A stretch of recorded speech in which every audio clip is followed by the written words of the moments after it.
আগতে uses of টেন্সৰ দুটা part আলোচনা কৰিছিলোঁ। এইটো তৃতীয়টো খণ্ড ইউজেছ অফ টেন্স। আগৰ দুটাত মই প্ৰেজেণ্ট টেন্সৰ ব্যৱহাৰ আৰু দ্বিতীয়টো পাষ্ট টেন্সৰ ব্যৱহাৰ সম্পৰ্কে আলোচনা কৰিছিলোঁ।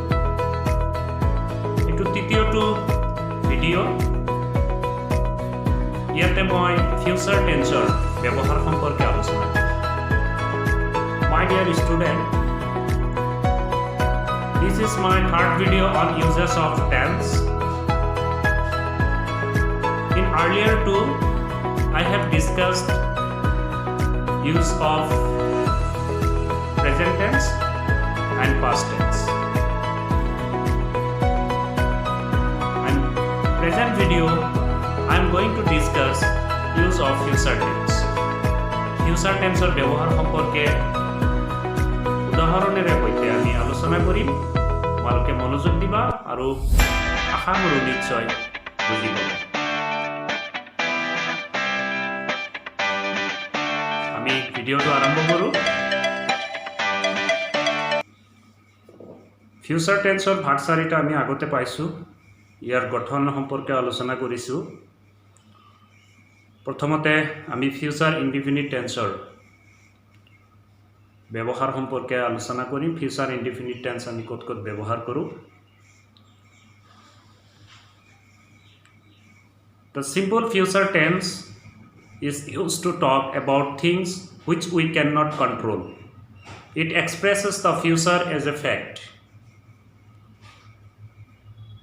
ভৱিষ্যতৰ কোনো বিষয় প্ৰকাশ কৰিবলৈ সিম্পল ফিউচাৰ টেন্স নাইবা ফিউচাৰ ইনডিফিনিট টেন্স ব্যৱহাৰ কৰা হয়। আমি কেইটামান উদাহৰণ চাই লওঁ। উদাহৰণ চোৱাৰ পিছত আমি ভালকৈ বুজি পাম। I shall be 20 next Saturday.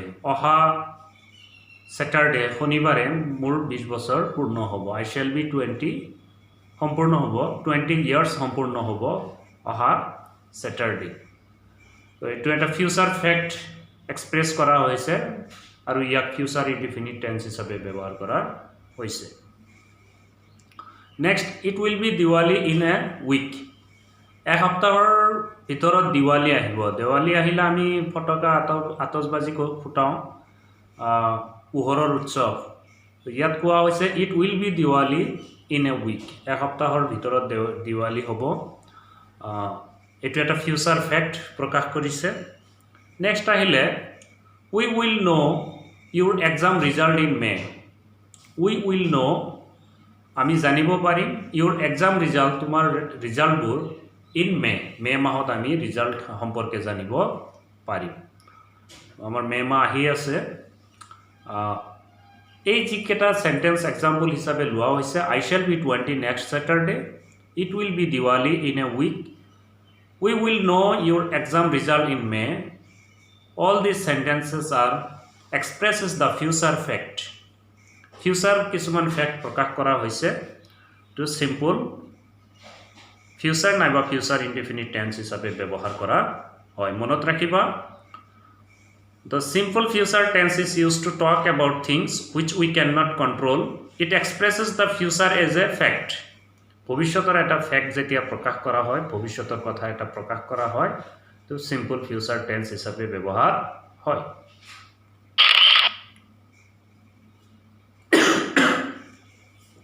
Use of future indefinite টেন্সৰ আৰু ক'ত ক'ত ব্যৱহাৰ হয় আমি চাওঁ। The simple future tense is use to talk about what we think or believe will happen in the future. ভৱিষ্যতত কোনো কাম কৰা হ'ব নাইবা কোনো ঘটনা হোৱাৰ যদি অনুমান কৰা হয়, তেতিয়া কিন্তু সিম্পল ফিউচাৰ টেন্স ব্যৱহাৰ কৰা হয়। কোনো ঘটনা হ'ব নাইবা কোনো এটা কাম হ'ব, তাক যদি আমি অনুমান কৰিছোঁ, বিলিভ কৰিছোঁ, এজিউম কৰিছোঁ, ধাৰণা কৰিছোঁ, তেতিয়াহ'লে ফিউচাৰ ইনডিফিনিট নাইবা সিম্পল ফিউচাৰ টেন্স ব্যৱহাৰ হয়। আমি উদাহৰণ চাই লওঁ। I think India will win the match. Next ধৰি লওক নেক্সট মেটচ আমাৰ ক্ৰিকেট মেটচ, বোধহয় নেক্সট ছিৰিজটো অষ্ট্ৰেলিয়া আৰু ইণ্ডিয়াৰ মাজত হ'ব। তো আমি এতিয়াই এজিউম কৰিছোঁ, ধাৰণা কৰিছোঁ যে ইণ্ডিয়া ফেভৰাইট, ইণ্ডিয়া বহুত আগবঢ়া।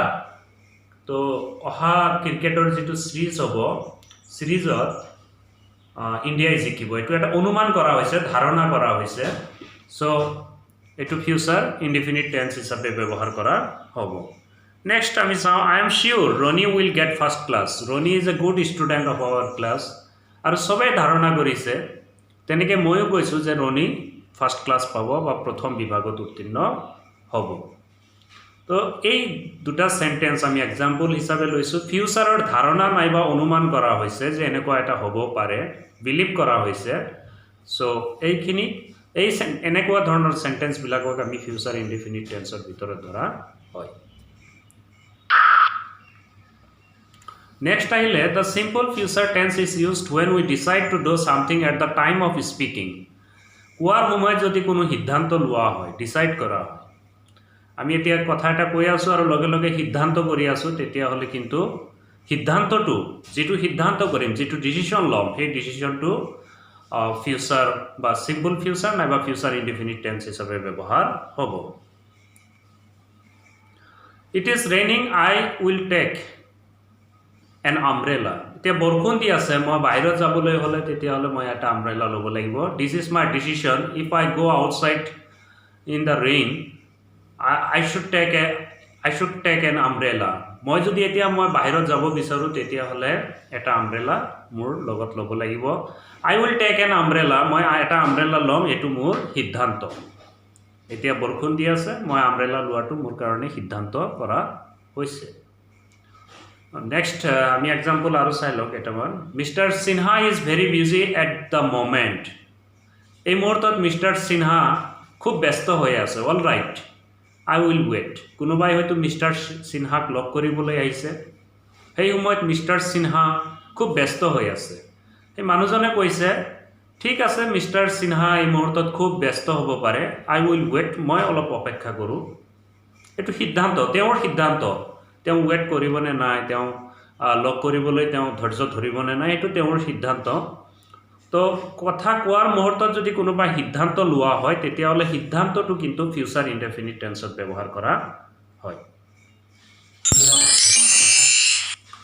এতিয়া আহিল future continuous tense future continuous tense to talk about actions which will be in progress at a time in the future ভৱিষ্যতত কোনো কাম চলি থাকিব তাক বুজাবলৈ ফিউচাৰ কন্টিনিউয়াছ টেন্স ব্যৱহাৰ কৰা হয় to নিৰ্দিষ্ট টাইম থাকিবও পাৰে না থাকিবও পাৰে ডেফিনিট টাইম মেনশন কৰা থাকিবও পাৰে না থাকিবও পাৰে কিন্তু ইয়াত কোৱা হৈছে যদি ভৱিষ্যতত কোনো কাম চলি থকা বুজায় তেতিয়া হলে ফিউচাৰ কন্টিনিউয়াছ টেন্স ব্যৱহাৰ কৰা হয় I suppose it will be raining when we start আমি যেতিয়া আৰম্ভ কৰিম তেতিয়া বৰষুণ দি থাকিব বুলি মই ধাৰণা কৰিছো অনুমান কৰিছো নেক্সট আহিলে This time tomorrow I will be sitting on the beach in Singapore. মই সিঙ্গাপুৰৰ যি নদী উপকূল আছে সাগৰৰ পাৰত মই অহাকালি এনেকুৱা সময়ত মই সাগৰৰ পাৰত বহি থাকিম মানুহজন যাব সিঙ্গাপুৰলৈ ফুৰিবলৈ তেওঁ এতিয়া কৈ আছে যে অহাকালি এনেকুৱা সময়ত মই তাতে বহি থাকিম তাতে তেওঁ কামটো চলি থাকিব ফিউচাৰত যিকোনো কাম এটা চলি থকা বুজালে ফিউচাৰ কন্টিনিউয়াছ টেন্স হিচাপে ব্যৱহাৰ কৰা হয় Next example, can I see you at 5 o'clock? Please do not come then. I will be watching the tennis match on TV. মই তোমাক চাব পামনে 5 বজাত Please do not come then. তেতিয়া তুমি নাহিবা Do not come then. I will be watching hey সময়ত মই TV চাই থাকিম I will be watching the tennis match on TV. টিভিত মই টেনিস খেল চাই থাকিম তো এটো ফিউচাৰ কন্টিনিউয়াছ টেন্সৰ কথা কৈছে যে মই হে সময়ত মোৰ এই 5 বজাত মোৰ কিবা এটা কাম চলি থাকিব সো এই ধৰণৰ বাক্যবিলাক ফিউচাৰ কন্টিনিউয়াছ টেন্স হিচাপে ব্যৱহাৰ কৰা হয় আৰু আশা কৰো তোমালোকে বুজি পাইছা ইয়াতে তিনিটা एग्जांपल লোৱা হৈছে I suppose it will be raining when we start this time tomorrow I will be sitting on the beach in Singapore can I see you at 5 o'clock please do not come with then I will be watching the tennis match on TV. এই প্রতিটো সেন্টেন্সে এটা action যেটো progress হ'ব এটা future টাইমত তাক বুজাইছে যাৰ বাবে ফিউচাৰ কন্টিনিউয়াছ টেন্স হিচাপে ব্যৱহাৰ কৰা হৈছে আমি নেক্সট চাই লওঁ The future continuous tense is used to talk about action in the future which are already planned or which are expected to happen in the formal course of things. আমি ভবিষ্যতত কোনো কাম কৰিম বুলি যদি কোনো ধৰণৰ পৰিকল্পনা কৰা হৈছে নাইবা ধাৰণা কৰা হৈছে তেনেকুৱা কামবিলাক ফিউচাৰ কন্টিনিউয়াস টেন্স হিচাপে ব্যৱহাৰ কৰা হৈছে ফিউচাৰত কোনো কাম কৰা হ'ব তাক নিৰ্দিষ্টভাৱে পৰিকল্পনা কৰা হৈছে আৰু এক্সপেক্ট কৰা হৈছে নাইবা এক্সপেক্ট কৰা হৈছে তেতিয়াহ'লে ফিউচাৰ কন্টিনিউয়াস টেন্স হ'ব আমি উদাহৰণ চাই লওঁ আই উইল বি ষ্টেইং হিয়াৰ টিল সানডে মই সানডেলৈকে ইয়াতে থাকিম সানডেলৈকে ইয়াতে থাকিম আই উইল বি ষ্টেইং হিয়াৰ টিল সানডে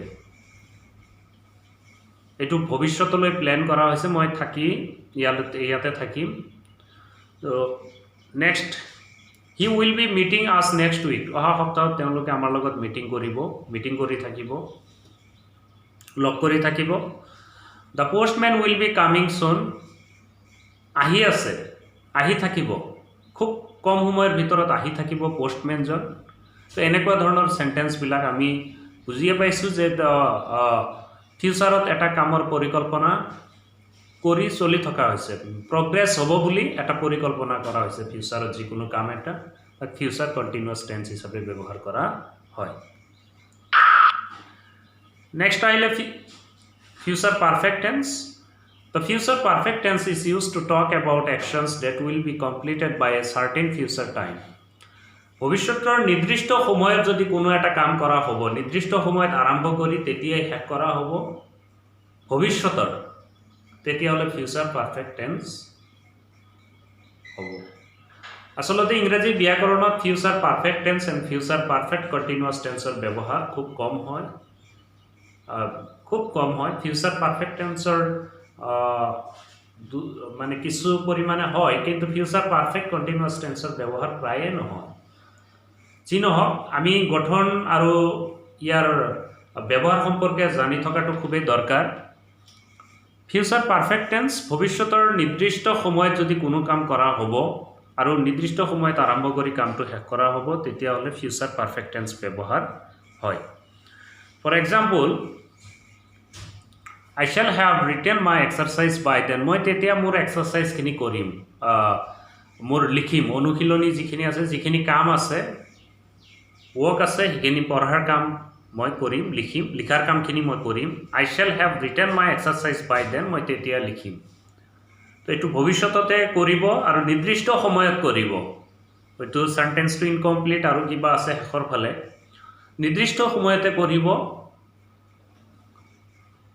যাক ফিউচাৰ পাৰফেক্ট টেন্স হিচাপে ব্যৱহাৰ কৰা হৈছে he will have left before you go to see him he will have left before you go to see him তুমি যাই চোৱাৰ আগতে তেওঁ গুচি যাব তুমি যাই চোৱাৰ আগতে তেওঁ গুচি যাব এটো ফিউচাৰ পাৰফেক্ট টেন্স হিচাপে ব্যৱহাৰ কৰা হৈছে ভৱিষ্যতত নিৰ্দিষ্ট সময়ত কাম এটা আৰম্ভ কৰি তেতিয়াই শেষ হ'ব তেতিয়াহ'লে ফিউচাৰ পাৰফেক্ট টেন্স হিচাপে ব্যৱহাৰ হয় next by the end of this month I will have worked here for 5 years এটো মাহৰ শেষৰ ফালে I will have worked here শেষৰ ফালৰ পৰা ইয়াতে মই 5 বছৰ ধৰি কাম কৰি থাকিম এটো মাহৰ শেষৰ ফালৰ পৰা ইয়াতে মই 5 বছৰ ধৰি কাম কৰি থাকিম so this is an example of future perfect tense formation আগতে আলোচনা কৰা হৈছে আৰু নিশ্চয় পদ ব্যৱহাৰ কৰা হয় তোমালোকে বুজি পাইছা আৰু ফিউচাৰ টেন্সৰ শেষৰটো ভাগ use of future perfect continuous tense future perfect continuous tense খুব ৰেয়াৰ ব্যৱহাৰ নহয় প্ৰায় আমাৰ ইংৰাজী ভাষাত ফিউচাৰ পাৰফেক্ট কন্টিনিউয়াস টেন্সৰ ব্যৱহাৰ খুবেই কম নহয় বুলি ক'ব পাৰি কিন্তু ক'ত ব্যৱহাৰ হয় আমি জানি লোৱাটো খুবেই দৰকাৰ the future perfect continuous tense is for actions which will be in progress over a period of time that will end in the future ভৱিষ্যতত কাম আৰম্ভ হৈ নিৰ্দিষ্ট সময়লৈকে ভৱিষ্যততে চলি থাকিব আৰু তেতিয়াই শেষ হ'ব তেনেকুৱা অৰ্থত ফিউচাৰ পাৰফেক্ট কন্টিনিউয়াস টেন্স ব্যৱহাৰ কৰা হয় which will be progress in over a period of time এটা নিৰ্দিষ্ট সময় ধৰি চলি থাকিব ভৱিষ্যততে আৰম্ভ হৈ আৰু ভৱিষ্যততে শেষ হ'ব তেনেকুৱা ধৰণৰ বাক্যবিলাক ফিউচাৰ পাৰফেক্ট কন্টিনিউয়াস টেন্স ব্যৱহাৰ কৰা হয় আমি উদাহরণ চাইলাম by next March we shall have been living here for 4 years 4 বছর ধৰি নেক্সট মাৰ্চৰ পৰা ইয়াত আমি থাকিম 4 বছৰ ধৰি থাকিম মানে এইটো নেক্সট মাৰ্চ কেতিয়া আহিব তেতিয়াৰ পৰা আৰম্ভ হ'ব আৰু 4 বছৰ ধৰি থাকিব গোটেইখিনি ভৱিষ্যতৰ কথাকে কোৱা হৈছে এক নিৰ্দিষ্ট টাইম পিৰিয়ড ধৰি তেওঁলোকে ইয়াত থাকিব নেক্সট আহিলে I will have been teaching for 20 years next July I will have been teaching for 20 years. 20 years ধৰি মই ইয়াতে টিচিং কৰি থাকিম নেক্সট জুলাইৰ পৰা So these are the sentences example of future perfect continuous tense. So I think you have understood uses of future tense, future indefinite, future continuous, future perfect and future perfect continuous. মৰমৰ শিক্ষাৰ্থী বন্ধুসকল ছাত্ৰ ছাত্ৰীসকল তোমালোকে বুজি পাইছা মোৰ আগৰ দুটা ভিডিঅ'ত মই বহুখিনি কথা প্ৰেজেন্ট আৰু পাষ্ট টেন্সৰ ভাগবিলাকৰ ব্যৱহাৰ সম্পৰ্কে আলোচনা কৰিছিলোঁ আৰু এইটো ভিডিঅ'ত মই ফিউচাৰ টেন্সৰ ভাগ চাৰিটাৰ ব্যৱহাৰ সম্পৰ্কে আলোচনা কৰিলোঁ তোমালোকে বুজি পোৱাত কিবা অসুবিধা হ'লে জনাবা আৰু যদি ভিডিঅ'ত কিবা ইমপ্ৰুভ কৰিব লগা আছে তাকো কমেন্ট কৰি জনাবা নিশ্চয় আশা কৰো তোমালোকে বুজি পাইছা ফিউচাৰ টেন্সৰ ভাগ চাৰিটা ইয়াৰ ব্যৱহাৰখিনি আলোচনা কৰা হ'ল উদাহৰণেৰে সৈতে